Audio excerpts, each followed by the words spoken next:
This here's the Troll Book, written and illustrated by Michael Bernstain.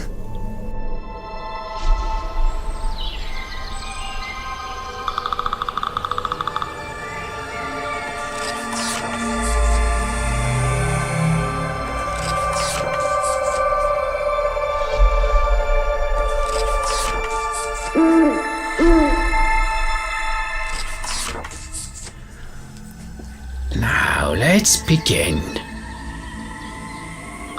Deep in the forests of Scandinavia, where the dark pines loom and the pale lichens spot the rocks, there dwell a strange and little-known folk. No one knows how long they've been there, nor how they first came into the world, but it is clear that they are an ancient race. So ancient, in fact, that the pines, the lichens, even the rocks feel young when they pass by. They are trolls.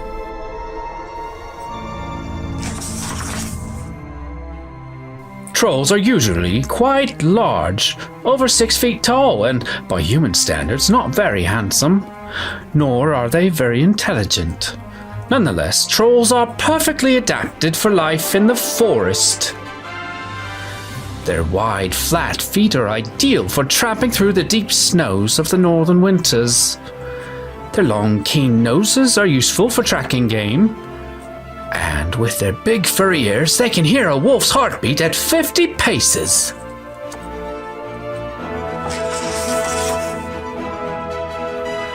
A thick, leathery hide is good to have during the hot summer months when mosquitoes begin to swarm. A long tail comes in handy sometimes. Oh, no, none of that. Trolls are very strong. No one knows just how strong. They probably don't even know themselves. Like many other large, powerful creatures, bears, rhinoceroses, elephants, trolls have poor eyesight. This is the origin of the old trollish saying, "He couldn't tell a tree from a troll in the ground."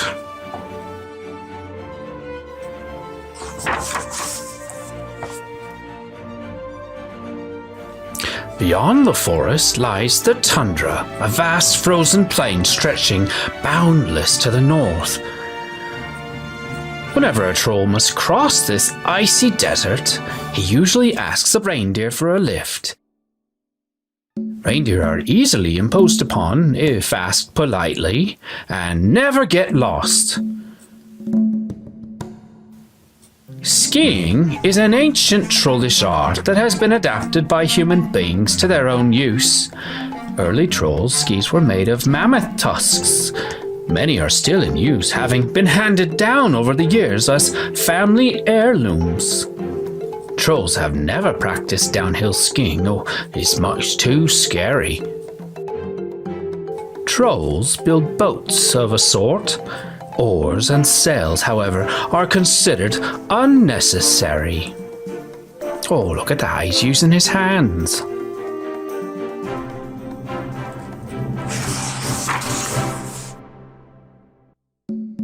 In the heart of the forest, the great troll trees stand. At one time, trolls dug their homes among the twisting roots of these giant evergreens, but gradually, over thousands of years, they have extended their dwellings up into the tree trunks themselves.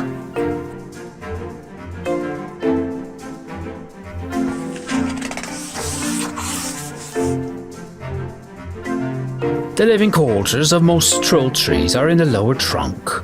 The old underground rooms are used as kitchens and storerooms. A unique feature is the observation platform near the top of the tree. It serves no real purpose, since the eyesight of trolls isn't good enough to observe much of anything. Still, they take great pleasure in pretending to enjoy the view. Troll family life is centered in the first floor room, the sit room, as it is called. Here, the whole family gathers on a cold winter's night to enjoy the warmth of a roaring fire.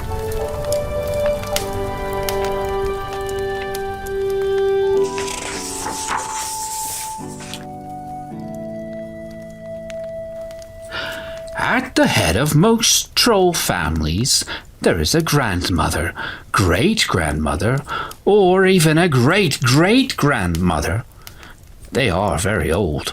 It is hard to say just how old they are, since they always lie about their age.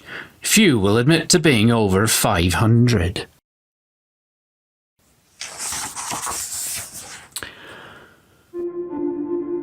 Troll matriarchs are not sweet little old ladies.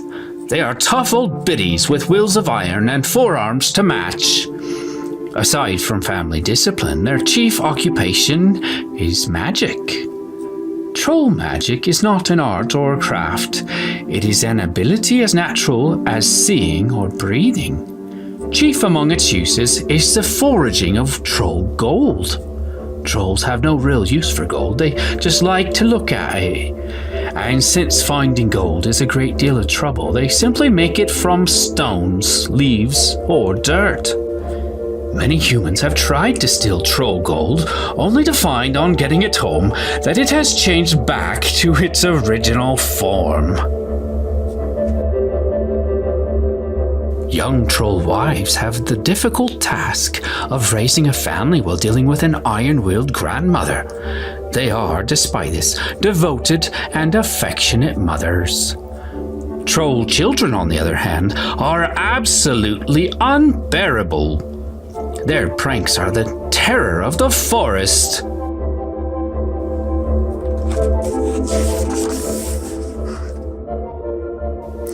Father trolls are avid hunters.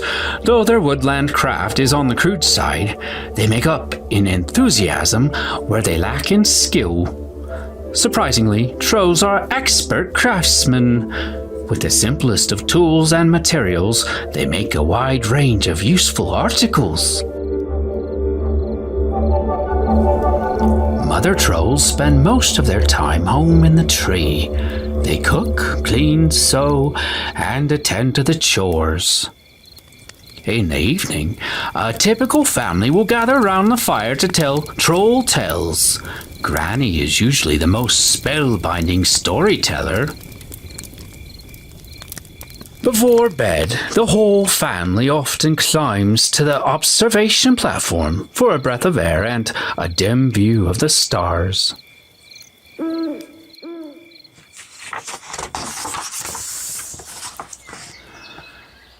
At first glance, the life of a troll in the depths of the forest may seem to be a happy and carefree existence, but it is not without its difficulties. The human race is the troll's worst worry. People cut down trees, plow up fields, dam rivers, poison streams, and generally make nuisances of themselves.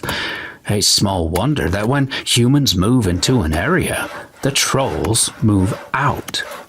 Today, few places remain where the trolls can live in peace.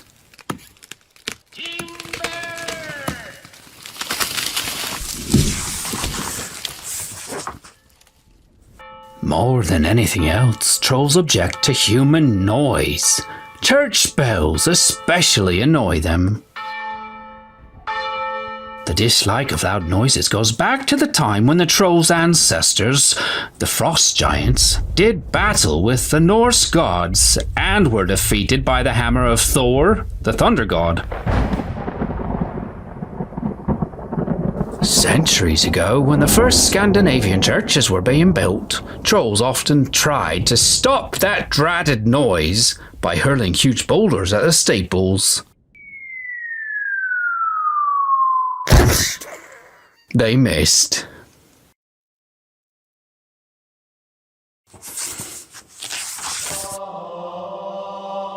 There is a tale of a troll who actually helped to build a church.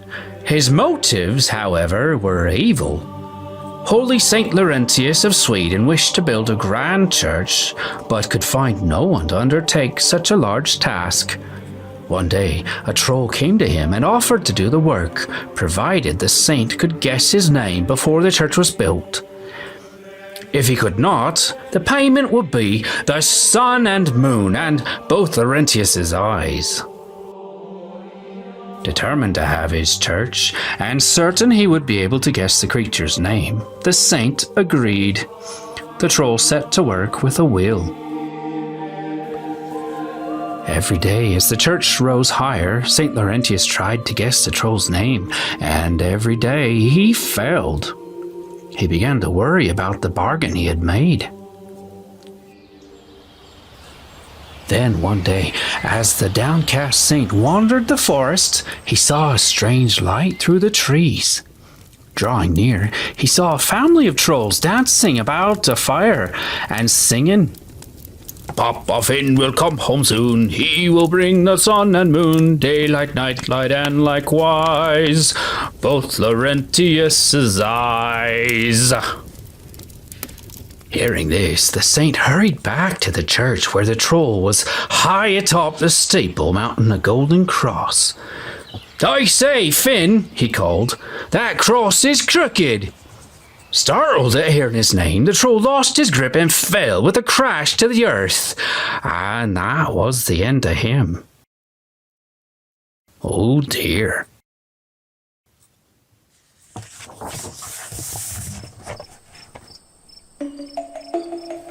Not all trolls are content to make bad bargains with saints. Some take more direct action. Among them, the night trolls are the worst. Nowadays, they are not often seen, but at one time, these dreadful creatures were the terror of remote Scandinavian villages. Descending upon sleeping hamlets in the dead of night, they would carry the poor villagers off to their mountain strongholds.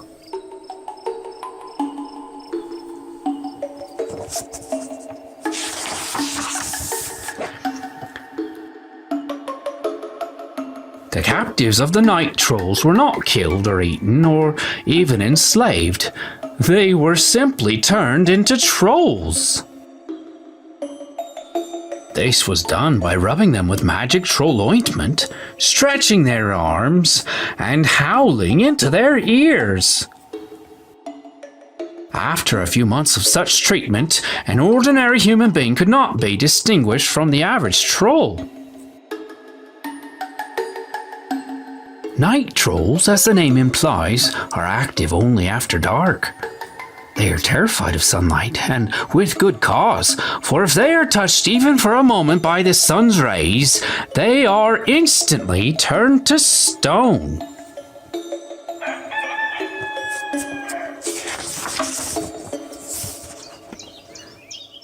The effect of sunlight on night trolls has given rise to many legends. Throughout Scandinavia, it is believed that odd-shaped boulders are trolls who were caught outside their caves by the sunrise. Another folk tradition has it that the night trolls were born of stone in ancient times when the stone was still soft and alive. In this view, their transformation by sunlight is merely a return to their original form. Unfortunately, this quaint belief is pure fantasy. Trolls are almost certainly descended, though much reduced in size and number, from the frost giants of old.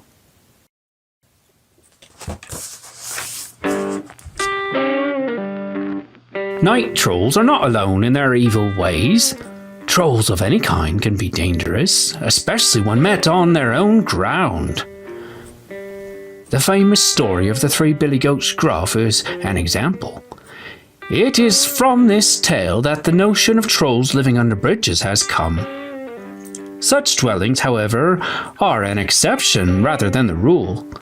In most stories, trolls are shown living in trees, caves, huts, houses, or even castles, but never under bridges. On the other hand, the practice of waylaying travelers with intent to consume seems fairly common.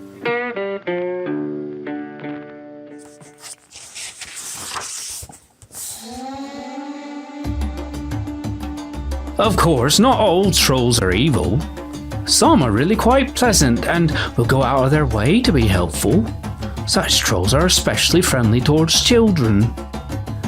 If they find a child lost in the woods, they will often take him home, give him a nice bowl of gruel, and entertain him through the night with the troll stomp, the traditional trollish dance. Most children survive this hospitality.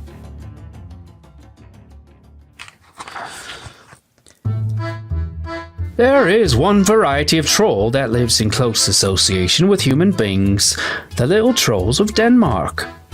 There are some who deny that these creatures are trolls at all. They consider them members of the dwarf family, a contention hotly denied by the dwarves. The little trolls range between 2 and 3 feet in height. They wear no clothing, as their long beards and hair supply all the warmth they need. They make their homes in hollow stumps, abandoned animal burrows, and sometimes beneath the floors of barns and farmhouses. Little trolls are highly mischievous, delighting in playing jokes on their human neighbours. In some places, it is traditional for farm households to set out a banquet on Christmas Eve for the benefit of the local trolls. If the farmers neglect this hospitality, the trolls are sure to plague them unmercifully during the following year.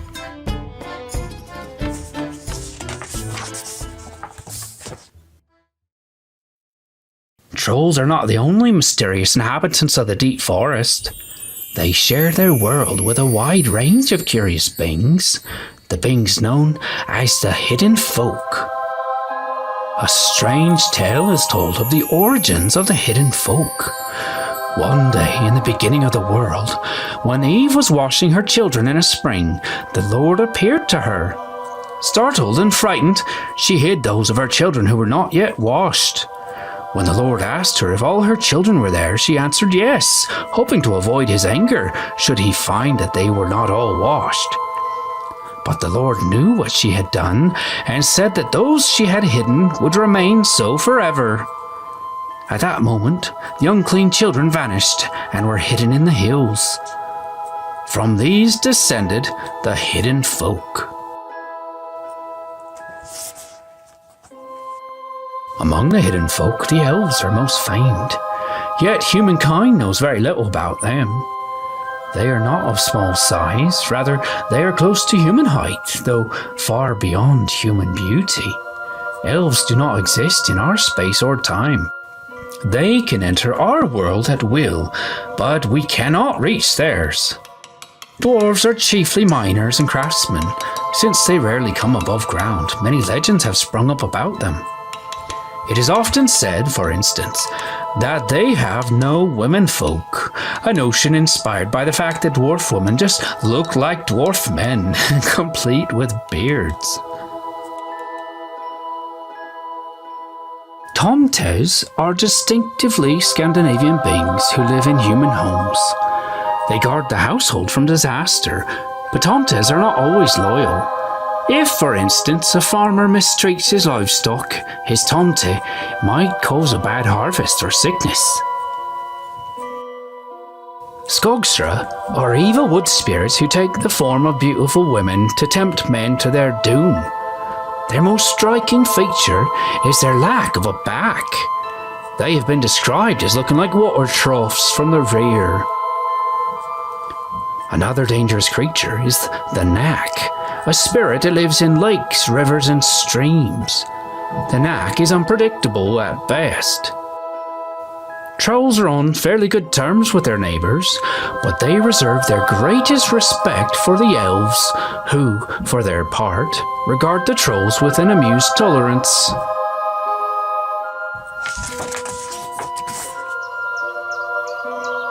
Trolls are now a hidden race, unseen and unknown, their very existence doubted by some.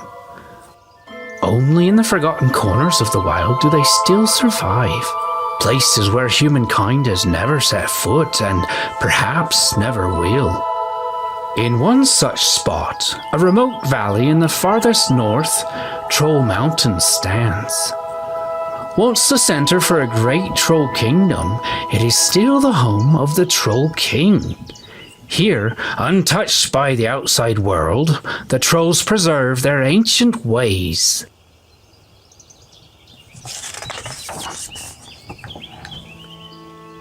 Troll Mountain was fashioned during the reign of the first Troll King, Bog the First.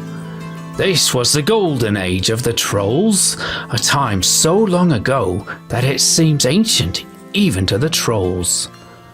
The mountain's interior is a maze of halls and rooms, passages and stairways. Around its base lies Trollington, a busy town burrowed out from among the mountain's foothills.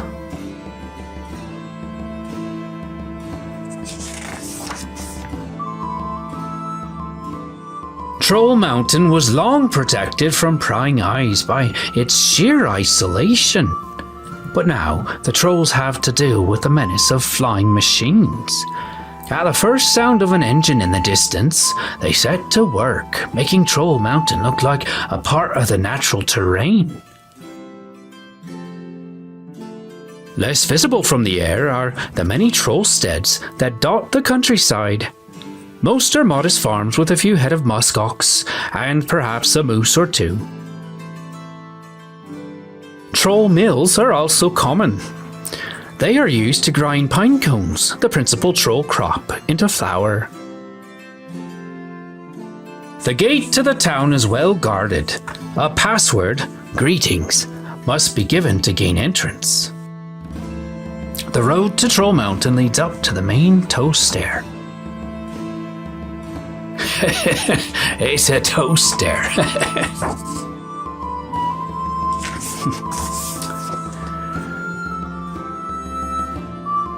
The mountain's entrance is very hard to reach.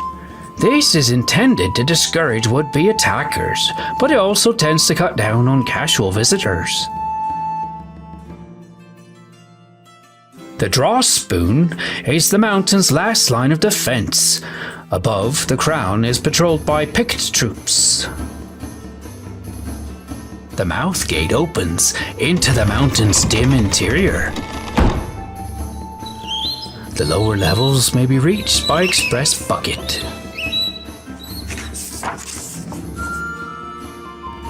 A great hole in the center mountain serves as an intersection for many branching tunnels and stairways. One passage leads to the kitchens, where food for a feast is being prepared. Look at that terrible food! Farther down, the smiths are at work, forging armor for the king's knights. Even lower, in the very heart of the mountain, are the dungeons. Here, violators of the Troll Code are held. The Troll Code is a collection of simple rules that govern troll behavior. Thou shalt not club. Thou shalt not stomp. Thou shalt not covet thy neighbour's muskox. Poor fellow.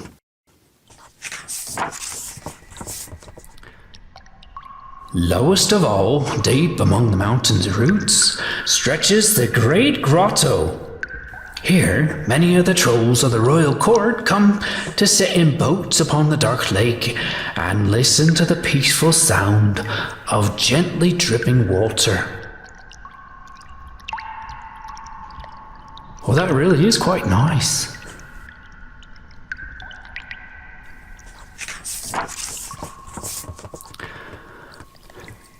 From the depths of the grotto, a narrow stairway climbs to the mountain's upper levels.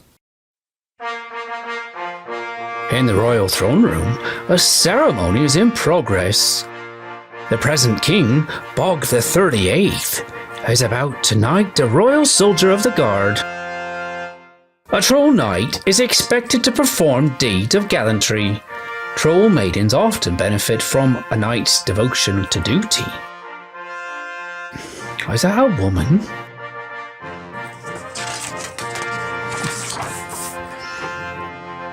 The new knight is carried into the feasting hall, where a banquet is being held in his honour. Troll feasts are apt to get a bit out of hand.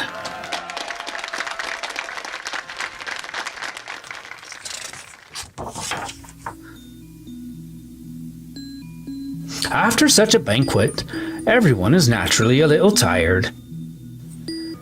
It is left to the night watch troll to put out the candles and feed the porcupine. The draw spoon is raised, the teeth are lowered, and Troll Mountain retires for the night.